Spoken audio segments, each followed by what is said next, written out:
अस्सलाम वालेकुम। वालेकुम अस्सलाम मैम। कैसे हैं मुकद्दस, आप ठीक हैं? अल्हम्दुलिल्लाह। आप सुनाएं, कैसे हैं, खैरियत से हैं? अल्हम्दुलिल्लाह। आज मेरे लिए बहुत अहम दिन है, क्योंकि आज मैंने एक बहुत अहम और बहुत ज्यादा बोल्ड स्टेप लिया है, जिसमें मैं उन उन नर्सिंग की हस्तियों का, यानी लीडर्स का जिक्र करूंगी। उनको ऑन बोर्ड लेकर आऊंगी, जो कि अब नर्सिंग फील्ड में बहुत बेहतरीन काम। और आप हम हमारा सबसे पहला इंटरव्यू आपके साथ है as a thank you young very much for nursing leader. मुझे आपने बहुत थैंक यू एडमायर किया है। फॉर तो हम शुरू करते हैं। ये आगाज है, एहतताम इंशाल्लाह ताला बहुत लंबा चलेगा। तो हम सबसे पहले रिक्वेस्ट करते हैं कि आप अपना इंट्रोडक्शन करवाएं। सबसे पहले तो thank you very much ma'am, आपका, आपकी पूरी टीम का एंड आपके तमाम जो फोरम्स हैं जो सपोर्ट कर रहे हैं नर्सिस को, नर्सिंग प्रोफेशन को, for the growth of nursing professionals. And सबसे ज्यादा मैं मशहूर हूँ कि आपने एटलीस्ट रिकग्नाइज किया हम नर्सिंग सर्विसेज में जो एक छोटी सी कंट्रीब्यूशन है मेरी। मेरा नाम मुकद्दस हम्म। तस्नीम है and former general secretary young nursing association Punjab रही हूँ एंड मेंबर हूँ हम्म। पीएनएफ की भी। And now I am currently working as a nursing instructor at postgraduate college of nursing Lahore. Hmm. And I was formerly worked in Children Hospital and University of Child and Sciences as a charge nurse from 2009 to 2015. Then worked as a head nurse in DHQ Kasur and DHQ Sahiwal from 2015 to 2017. After that, I transferred and appointed as a head nurse in Children Hospital Lahore from 2017 to 2026. And from along with that, अगर मैं अपने professional career को देखूं तो मैंने as a nursing student से ही children hospital and university of child and sciences से ही आगाज जब किया, तो उसके साथ साथ मैंने अपने नर्सेज को जब देखा तो अपनी प्रोफेशनल जो हमारी सर्विसेज थी उसके साथ साथ मैंने कुछ चीजें जो हमारे में समझती थी कि हमारे नर्सिंग प्रोफेशन को जरूरत है वहां पर भी काम करना शुरू किया। ये तमाम प्रोफेशनल सर्विसेज के साथ साथ एकेडमिक सर्विसेज के साथ साथ भी, तो वो जो हमारी एक मिसिंग चीजें थी, वो जो मुझे लगता था कि इनके ऊपर आवाज उठाने की जरूरत है और कुछ लोगों को अपने साथ मिलाने की जरूरत है, जहां पर हम अपने प्रोफेशन के लिए एक मुनज़्ज़म तरीके से काम कर सकें। वो सिर्फ एहतजाज या इन सब तमाम चीजों की हद तक ना हो। तो वो मैंने बाकायदा तौर पर जब यंग नर्सिंग एसोसिएशन पंजाब को ज्वाइन किया, वो मैंने ऑलमोस्ट 2000 मेंबर में उनकी 2010 से थी, बट मैंने एज एन लीडर या एज एन कंट्रीब्यूटर जो काम किया वो 2017 से स्टार्ट किया। तो उसके साथ साथ मैंने अब पीएनए को भी ज्वाइन किया, क्योंकि ये एक इंटरनेशनल फोरम है जहां पर हम अपने मामला, अपनी जो नर्सिंग के मसाइल हैं उनको बेहतर अंदाज से जो है रिप्रेजेंट कर सकते हैं। Thank you very much. Very good. ये बताएं, सबसे मुश्किल मरहला कौन सा लगा आपको अपनी कैरियर सबसे का? मुश्किल मरहला नर्सिंग में अभी तक स्टिल मैं ये समझती हूँ कि है। और ऑल दो इसके ऊपर बहुत ज्यादा काम हम कर चुके हैं पंजाब में भी। तो जो हमारा नर्सिंग सर्विस स्ट्रक्चर है उसको अप्रूवल के लिए हमें बहुत ज्यादा स्ट्रगल करनी पड़ी है, और वो अभी तक इटसेल्फ चैलेंजिंग है और यही मुश्किल मरहला है जो अल्लाह ने चाहा तो इंशाल्लाह एक दिन आसानी में तब्दील होगा, क्योंकि इसके लिए एफर्ट जो है वो कंटिन्यू कर रही हूँ कि ये अल्लाह ने चाहा तो तमाम नर्सिंग प्रोफेशनल्स को एक अच्छी चीज जो है ना वो मिल सके। ऑल दो के और भी बहुत सी अच्छी चीजें हुई साथ साथ, बट ये अभी तक एक चैलेंजिंग है जो मैं समझती हूँ कि हल होना चाहिए। अच्छा, पर्सनल लेवल पे अगर आप देखें तो आप बताएं कि आप का बैकग्राउंड कैसा था जिसने आपको हेल्प की एज अ नर्सिंग लीडर आगे जाने के लिए। तो पर पर्सनल बैकग्राउंड में जो एक इंसान की अपनी करेक्टरिस्टिक्स होती हैं उसके साथ उसका डेफिनेट बैकग्राउंड बहुत मैटर करता है।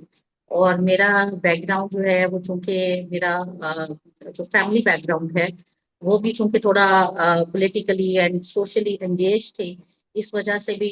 और मेरे फादर जो हैं वो एक रिटायर्ड सूबेदार रहे हैं, तो उनकी वजह से उनकी बहुत सपोर्ट थी, उनकी बहुत इंकरेजमेंट थी। और मेरे जो ग्रैंड पेरेंट्स हैं वो भी डेफिनेटली वो मतलब अपने इलाके के एक जो काफी ज्यादा सोशल पर्सन्स जो है वो माने जाते थे, क्योंकि वो पटवारी थे वहाँ के। तो मैं समझती हूँ कि मेरी इस प्रोफेशन के अंदर जो मेरा बैकग्राउंड था वो बहुत ज्यादा मैटर करता है। एंड हम्म। अब मैं अगर मैं देखूँ तो मेरे हस्बैंड जो हैं वो एक एडवोकेट हैं, तो उनकी तरफ से भी मुझे बहुत ज्यादा सपोर्ट हासिल है। तो डेफिनेटली हम्म। ये आपका फैमिली बैकग्राउंड आपकी जो चीजें हैं वो आपके लिए बहुत ज्यादा स्ट्रेंथन जो है ना वो आपको करती हैं। तो मेरे फादर ने हमेशा एक ही बात यही थी कि बेटे आप जो भी करेंगे आपने राइट के लिए हमेशा जो है ना वो आवाज उठानी है, उसके लिए मैं हर फोरम पर आपके साथ खड़ा रहूंगा। और हम्म। मेरे फादर हर जगह पर मेरे साथ स्टैंड करते थे। अच्छा, मैंने जो देखा है पाकिस्तान में बहुत सारे चैलेंजेस के साथ साथ हमारे पास बहुत बेहतरीन चीजें भी हैं। तो आप मुझे बताएंगे कि आपको ऐसा नर्सिंग लीडर कौन से फैक्टर जो हैं बहुत ज्यादा हेल्प करते हैं एज अ नर्सिंग लीडर आगे जाने में।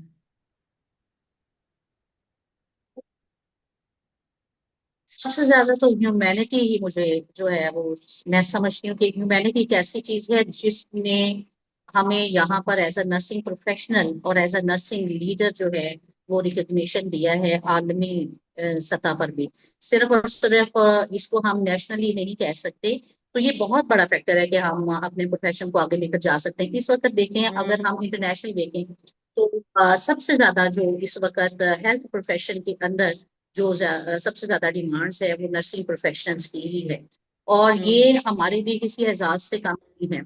इसके साथ साथ मैं ये समझती हूँ कि इंसान को जो है एज ए नर्सिंग लीडर होने के साथ साथ, नर्सिंग प्रोफेशन होने के साथ साथ, आपको जो है वो अपनी नर्सिंग एजुकेशन के ऊपर भी बहुत ज्यादा ध्यान देने की जरूरत है।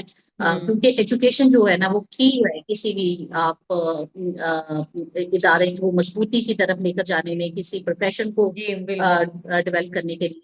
ये चीजें जो है ना ये मैं समझती हूँ कि ये हमारे लिए बहुत अच्छी हैं। और इस वक्त गवर्नमेंट भी हमारा साथ दे रही है इन तमाम मामलात में।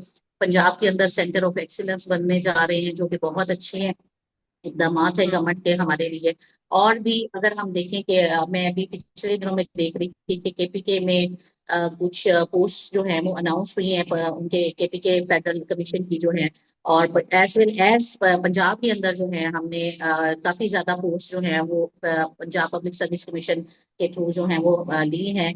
और उसमें तमाम चीजें जब हम देखते हैं तो जो प्रोग्रेशन है हमारे प्रोफेशन की, ये हमारी अल्हम्दुलिल्लाह बहुत अच्छी है। तो ये तमाम वेरी फैक्टर्स गुड। हैं जो हमें आगे लेकर जा सकते हैं, लेके जा रहे हैं। Very good. आप बताएंगे कि आपके कोई इनसे 5 अहम काम एज अ नर्सिंग लीडर बताना चाहेंगे प्लीज। वैसे तो अल्हम्दुलिल्लाह अल्लाह ताला की जात का मैं बड़ी मतलब मशहूर हूँ इस चीज के लिए। ये मेरी इंडिविजुअल लेवल पर मैं ये नहीं समझती कि मैंने ये किया है। ये तमाम काम जो हैं वो कोलैबोरेशन के साथ और तमाम नर्सिंग प्रोफेशनल्स की सपोर्ट के साथ मुमकिन हुआ है। ये मेरे अकेली का कोई क्रेडिट इसके अंदर नहीं है कि मैंने किया है।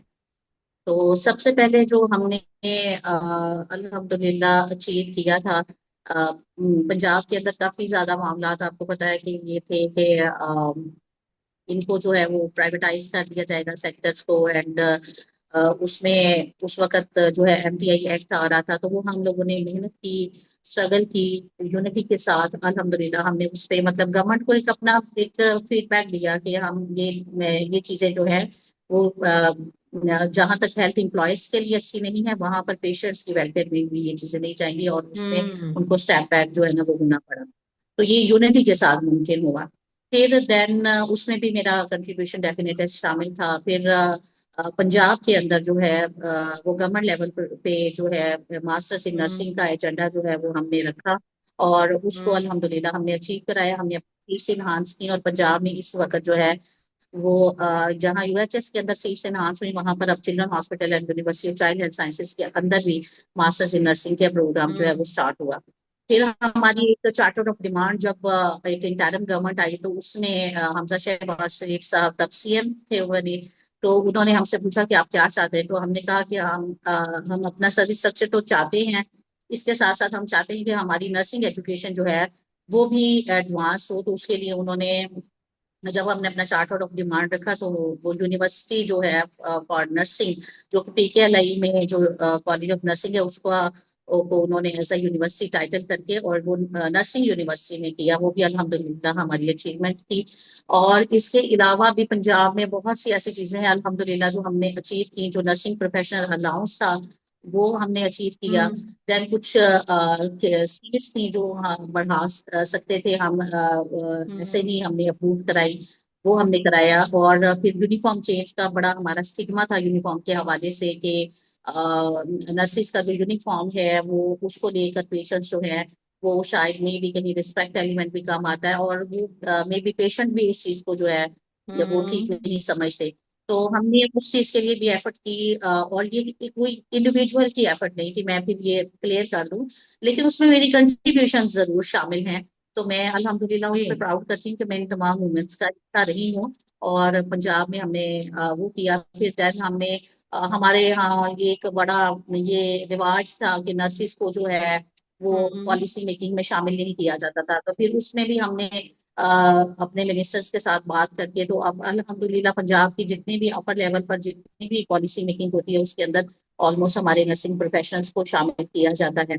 फिर अगर हम और भी बहुत सी बातें हैं, मैं हम्म। अगर कह शायद में भी बहुत सी ऐसी चीजें थी, जैसे हमारे पंजाब में एक केस हुआ अक्सा का, उसके अंदर हमने बहुत एफर्ट की कि ये जो एक नॉर्म सेट किया जा रहा है ये चीजें ठीक नहीं है।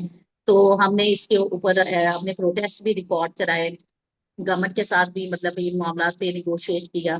फिर पीएनसी के हम्म। बजट की बात हो रही थी, तो उस पे भी हमने अपना अपना जो एक पुरअमन प्रोटेस्ट था वो रिकॉर्ड कराया, उस पे प्रेस क्लब में गए कि ये चीजें हमारी नहीं होनी चाहिए। और उस पे भी वर्किंग जो है ना वो स्टिल अभी तक हो रही है कोलैबोरेटिवली। एंड देन पंजाब में एक था कि जी फार्मेसिस्ट व नर्सिस की ड्यूटीज लगा दी जाती थी, और या फिर इस तरह से गैर जरूरी ड्यूटीज जो नर्सिस को असाइन की हुई थी, रोस्टर्स के अंदर बहुत ज्यादा मेडिकल डायरेक्टर्स की या एमएस वगैरह की बड़ी ज्यादा इंटरफेरेंस रहती थी। तो उसके लिए हमने जाकर सेक्रेटरी साहब को रिक्वेस्ट किया, और उस सिलसिले में फिर उन्होंने लेटर्स निकाले। तो ये भी मैं समझती हूँ कि अल्हम्दुलिल्लाह हमारी वो छोटी छोटी अचीवमेंट्स थी जो हमने हल करवाई। और एक चीज जो मैं ये समझती हूँ कि वो डेफिनेट है, वो सबका क्रेडिट होता है, बट एक इनिशिएट जो आइडिया होता है, तो जो पंजाब के अंदर सेंट्रल इंडक्शन का आइडिया था पोस्ट आरएन का और स्पेशलाइजेशन का, वो हमने दिया कि जो हमारी सीट्स वेकेंट रह जाती थी, हमारा जो बजट है उस पर लैप्स कर जाता था, और हमारी नर्सिंग प्रोफेशनल्स उसको अगर एडमिशन होते ही नहीं थे सीटें खाली रह जाती थी, तो फिर हमने सेक्रेटरी थे अली जान साहब, उनको रिक्वेस्ट किया कि सेंट्रल इंडक्शन पॉलिसी जो है वो लाई जाए, ताकि हमारे ज्यादा से ज्यादा नर्सिंग प्रोफेशनल जो है वो इधर एक हम्म। सिटी से दूसरे city में भी हो, बट उनका मेरिट जहाँ एग्जिस्ट करे आप उनको उनके एडमिशन जो है ना वो किए जाने चाहिए, ताकि सीटें खाली न रहे। तो वो भी अल्हम्दुलिल्लाह हमने अचीव किया। और भी शायद बहुत कुछ अचीव किया, मे बी अभी बहुत टाइम कम हो जो बताया ना जा सके, आपने 5 कहा था। तो अभी भी हम ये समझते हैं कि बहुत काम नर्सिंग प्रोफेशन में होने वाला है। हाँ हाँ, और उसके लिए हमने बात की हुई है मुख्तलिफ फोरम्स पर, मुख्तलिफ अपने नर्सिंग प्रोफेशनल्स को, नर्सिंग लीडर्स हमारे उनको इंगेज किया हुआ है। पाकिस्तान नर्सिंग काउंसिल में भी हमने रिक्वेस्ट किया हुआ है कि हमारा जो कैरियर है नर्सिंग प्रोफेशनल्स का वो हमारा जो है ना वो अलग होना चाहिए। उसके लिए हमने कोर्ट में भी रेट की, उसकी मैं पटिशनर भी हूँ कि हमारा जो नर्सिंग प्रोफेशन है वो अभी तक पैरामेडिकल के साथ एग्जिस्ट करता है। तो उसकी वजह से जो जितने भी जब नर्सिस को शेयर मिलते हैं, जो भी कोई जैसे डॉक्टर्स का शेयर जो है वो गवर्नमेंट की तरफ से 35% था, गवर्नमेंट का 45%, तो नर्सिस को उस कैडर के अंदर शामिल ही नहीं किया गया था। तो ये भी हमारी अल्हम्दुलिल्लाह बहुत अचीवमेंट थी कि हमने अपना जो नर्सिंग ये जो जनरल कोड शेयर या जो दीगर चीजें थी अपने शेयर के लिए एफर्ट की। और अब अल्हम्दुलिल्लाह जितने भी शेयर्स मिलते हैं उसमें 15% नर्स का हिस्सा बकायदा लेटर के साथ जो है वो एडिट किया जाता है। पंजाब में सेहत सहूलत प्रोग्राम जब शुरू किया गया है तो जी 15% शेयर जो है वो नर्सिस के लिए हमने मुख्तिस करवाया कि ये होना चाहिए। होना तो ज्यादा चाहिए, बट उसके लिए अभी तक हम कोर्ट के अंदर हम्म। प्रोसीडिंग में चल रहे हैं कि हमारा कैडर सेपरेट कर दिया जाए। ये भी अल्हम्दुलिल्लाह हमारी पंजाब के अंदर अचीवमेंट थी। बहुत शुक्रिया। हम इसी को वे फॉरवर्ड लेते हैं और हम आपके साथ सेकंड एपिसोड भी करेंगे, क्योंकि आपके पास भी टाइम जी का थैंक यू। थोड़ा सा हल मौजूद नहीं है, और मुझे आपकी टाइम की बहुत कदर है। बहुत शुक्रिया। बहुत मजा है। दरिया को अपने कूजे में बंद किया। हम अगला जो आपका एपिसोड है यहीं से आगे कंटिन्यू करेंगे, और मुझे दो चार चीजें थैंक तो यू सो बहुत मच। अच्छी लगी, तो वो थैंक यू वेरी इंशाल्लाह ताला मच। हम यहीं से आगे कंटिन्यू करेंगे। बहुत शुक्रिया thank you so miss much. Mukaddas Tasneem, आपका बहुत कीमती टाइम देने का। और मैंने आपके इस इंटरव्यू से अगले इंटरव्यू के लिए, मुझे लगता है कि 3 4 इंटरव्यूज और करने पड़ेंगे। बहुत शुक्रिया। Thank thank you you very so much आपका। मच, बहुत शुक्रिया। Thank you. Thank you. अपना ख्याल हम रखिएगा, ये मिलते हैं अपन नेक्स्ट एपिसोड में। बहुत शुक्रिया। Thank you very much. Thank you. Allah Hafiz. Allah Hafiz.